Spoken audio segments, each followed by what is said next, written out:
Bonjour à tous, alors nous voici dans la 5e vidéo pour le montage de la parka Anselme. Alors dans les précédentes vidéos, on a monté nos poches, nos coutures de côté, épaules, enfin notre corps avec la coulisse dos, mais non, la coulisse de taille si on fait la coulisse de taille. Et dans la dernière vidéo, on a cousu notre zip milieu devant. Et aujourd'hui, on va monter les manches et les emmanchures. Alors pour cela, on va avoir besoin de nos dessus de manches en tissu, c'est la pièce numéro 3. Et nos dessous de manches en tissu, c'est la pièce numéro 4. Et c'est parti pour le montage. Alors, nous allons commencer le montage des manches. Pour cela, on a besoin de notre dessus de... Hop là, de notre dessus de manche, c'est la pièce numéro 4. Notre dessous de manche qui est la pièce numéro 5. Et on va prendre, alors il faut faire bien attention, vous voyez, la manche se coud comme ça. Hop, je vais me mettre, parce que c'est une manche qui est avec deux coutures, ça s'appelle une manche tailleur. C'est pas une manche montée avec juste une couture sous le bras. Notre dessous de bras est ici. Là, nous avons le cran qui va se mettre avec notre couture de côté. Alors, du coup, pour mieux comprendre, il y a des crans différents. Donc ici, c'est notre couture de saignée. Donc c'est la couture qui va venir ici vers l'intérieur du bras. Et là où c'est bombé, c'est notre couture de coude qui va venir du coup sur notre coude. Ici, j'ai des crans qui vont par deux. Et ici, des crans qui sont tout seuls. C'est pour vous aider lors du montage à savoir que ces deux coutures s'assemblent ensemble. Et c'est pas comme ça par exemple. Parce qu'on pourrait se tromper. C'est bien comme ça. Donc c'est pour ça que les crans sont très importants. Ça va vous permettre de bien coudre vos découpes au bon endroit. Donc là, j'ai mes deux pièces en tissu et je vais venir d'abord coudre ma couture de coude. Donc, hop, je prends ma couture de coude. Hop, et je me mets endroit contre endroit. Donc ça sera pour après. Endroit contre endroit, je vais bien mettre cran contre cran, épingler ou avec des pinces et faire une couture à 1 cm, point d'arrêt, début et fin. C'est parti!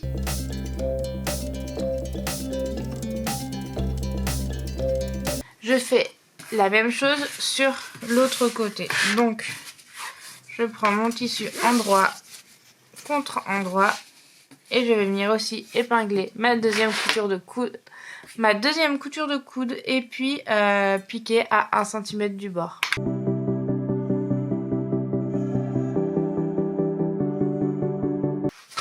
Et voilà, on a cousu nos deux coutures de coude à 1 cm, point d'arrêt, début et fin. Vous pouvez repasser, si votre tissu se repasse, vers le dessus de manche. Moi ici, je ne peux pas le repasser, donc je vais venir le préparer un peu au doigt, ma couture couchée vers le dessus de manche. Puis je vais venir faire une surpiqûre à 7 mm du bord. Ça, la surpiqûre, elle est indispensable. Si vous ne pouvez pas repasser votre tissu, elle est facultative si vous arrivez à bien repasser votre tissu. Faire attention, dans les lainages, ça a tendance à lustrer, donc faites doucement le fer à repasser, vraiment. Donc voilà, là je vais préparer mes coutures et je vais venir les surpiquer à 7 mm du bord.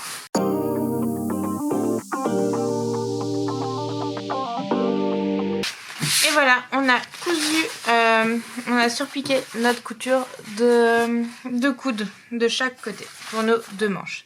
Alors maintenant, je vais me coudre ma couture de saignée. Alors hop, on coupe le fil. Je vais me mettre du coup ici ma couture de saignée, bord à bord. J'épingle ou je pince et je couds à 1 cm du bord, point d'arrêt, début et fin. Et je fais exactement la même chose avec la deuxième manche. C'est parti!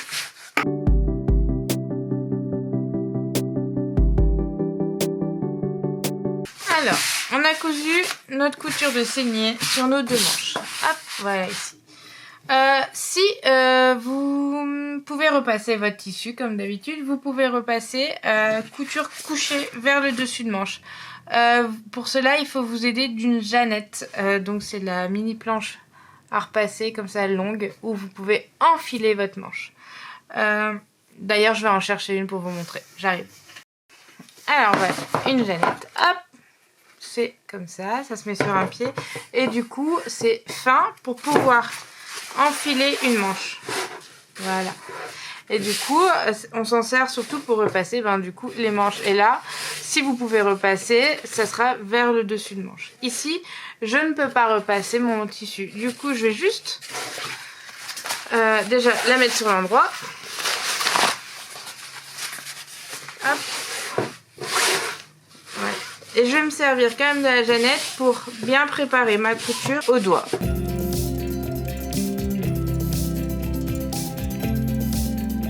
Voilà.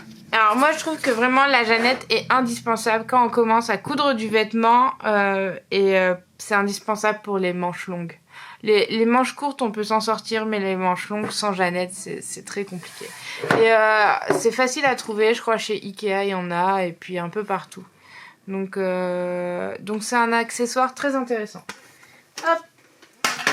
Et maintenant, comme on ne peut pas repasser notre tissu, il va falloir surpiquer cette couture. Mais on est en rond, puisqu'on est sur une manche.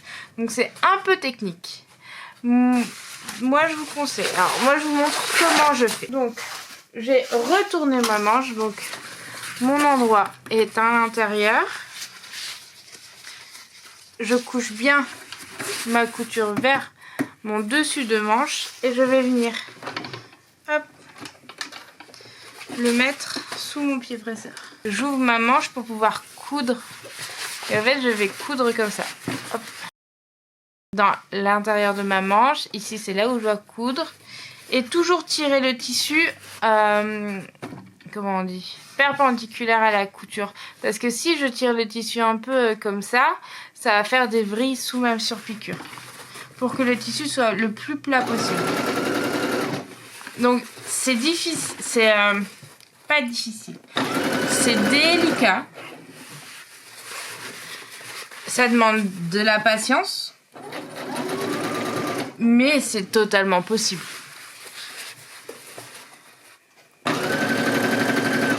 Vous voyez, petit à petit j'ouvre et le tissu va s'amonceler, hop, voilà, tout autour.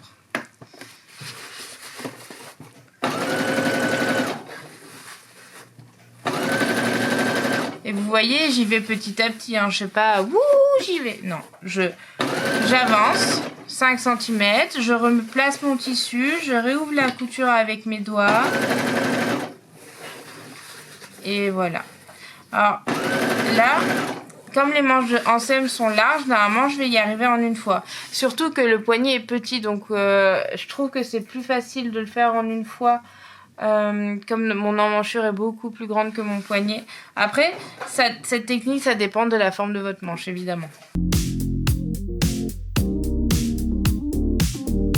Hop, là, je suis sur la fin. Vous voyez, toute ma manche est recroquevillée sous ma machine.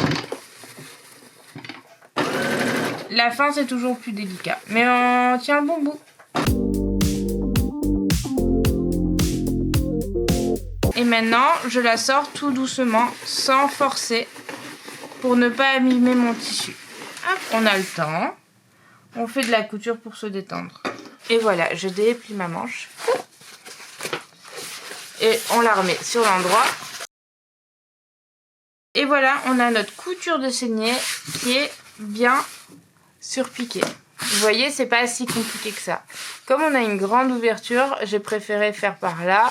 Parce qu'ici, elle est toute petite, donc vraiment, ça nous offre beaucoup moins de possibilités de coudre. Voilà.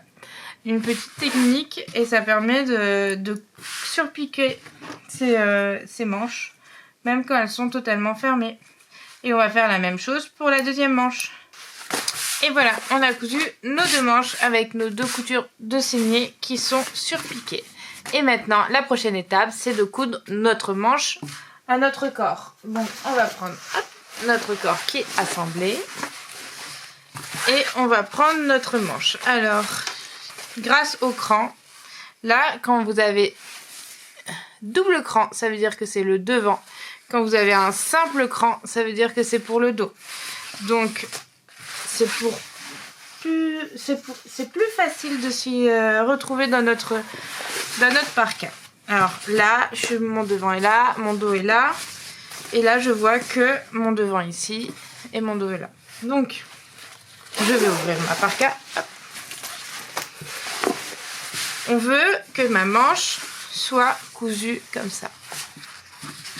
Donc, je vais venir à l'intérieur de ma parka, venir prendre ma manche et mon emmanchure. Donc, vraiment comme ça. Hop. Je vais bien ouvrir à l'intérieur et ici, du coup, je vais venir positionner ma manche. Donc, on a un cran qui correspond à mon épaule. Donc, je mets ce cran sur la couture épaule. Mon cran de dessous de bras qui est ici, je le mets au niveau de ma couture de côté. Et je vais venir épingler de cran à cran. Et ensuite, une fois que tout est épinglé, on va coudre en cercle à 1 cm du bord. Et on fera exactement la même chose sur la deuxième manche.